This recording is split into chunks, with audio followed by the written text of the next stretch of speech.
Boss, are you ready? Gang gang! It's gang gang time!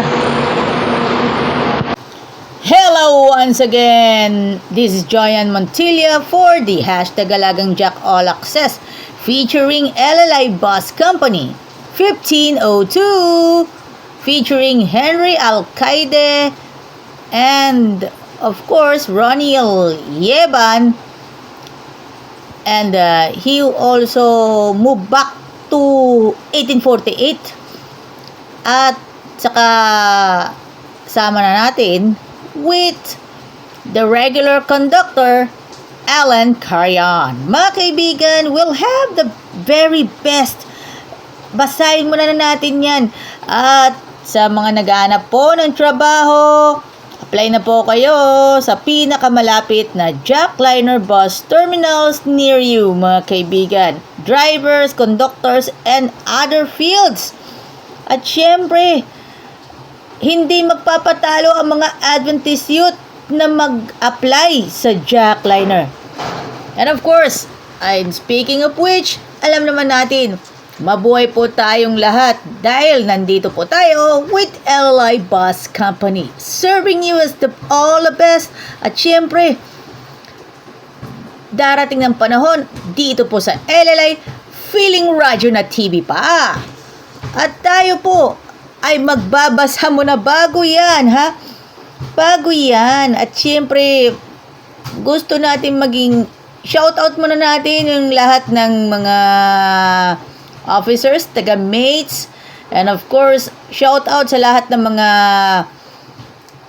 executive staff, also as well as the hiring team, the accounting department, marketing department, and also as well as the operations department and the maintenance department of Jackliner Group. And of course, the Alcaide family, Yeban family, also as well as Carion family. Shout out as well as Ate Gigi Bondad. Also as well as Kuya Ariel Amor, Ate Winona Solinap Credo, Kuya Sunny Marsigan, Sir Ray Binondo, and of course, Boss Aaron Delmo, and of course, Boss Archie Catalino.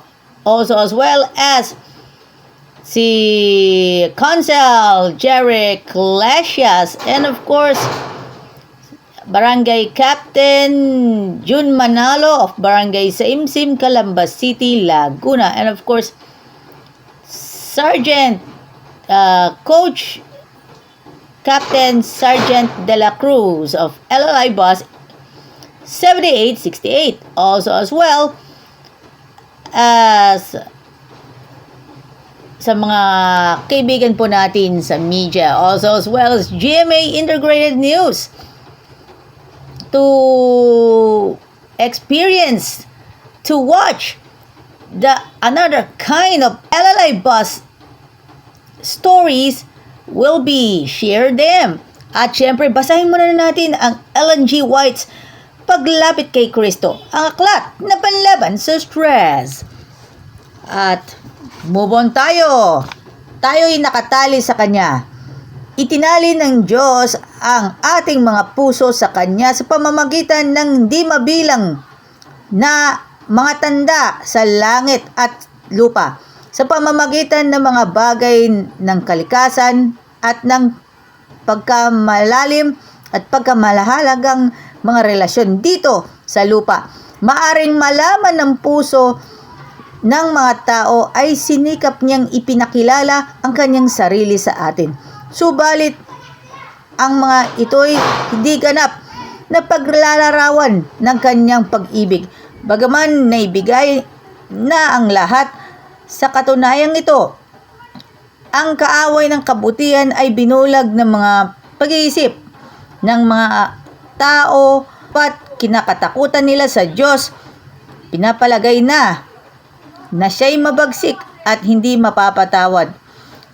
Dinala ni Satan ang mga tao sa paniniwala na ang pangunahing likas ng Diyos ay kabagsikan, isang matigas na judge, marahas, at maigpit na maniningil. Ilalarawan niya ang mananalang sa isang Diyos na laging nagbabantay ng mga kamalian ng pagkukulang ng mga tao upang lapatan nila sila ng mga hatol.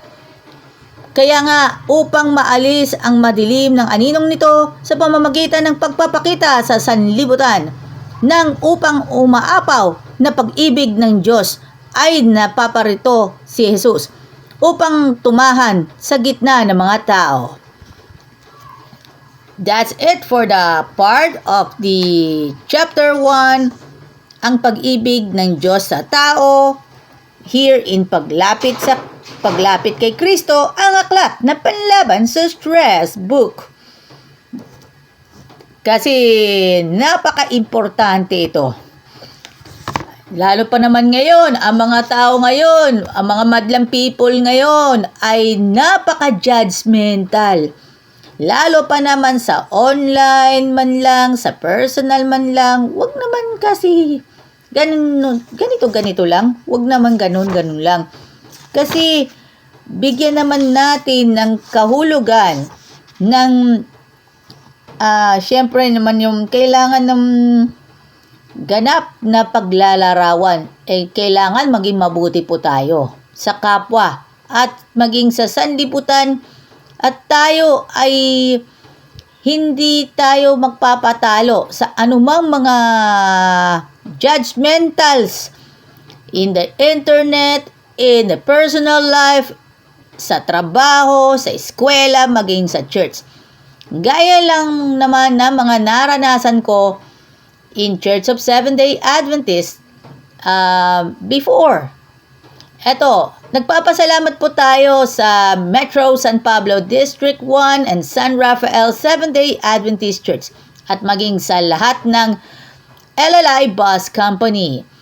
Shoutout nga pala tayo kay Edgar Lawrence Quality ng Santo Tomas, Batangas, also as well as sa lahat po ng mga kaibigan po natin, Ronil Ilaran, and of course, sa mga kaibigan po natin na iba pa mga driver at conductor. Shoutout nga pala kay Kuya Arnel Katahan, ang Jojo Alihar ng LLI. Also as well as Dominic Roca of LLI, si RJ Obsiana. Also as well mga kaibigan kay Noliboy Dulot, and of course si Kuya Mar Villarreal, ang Richard Gomez ng LLI Bus.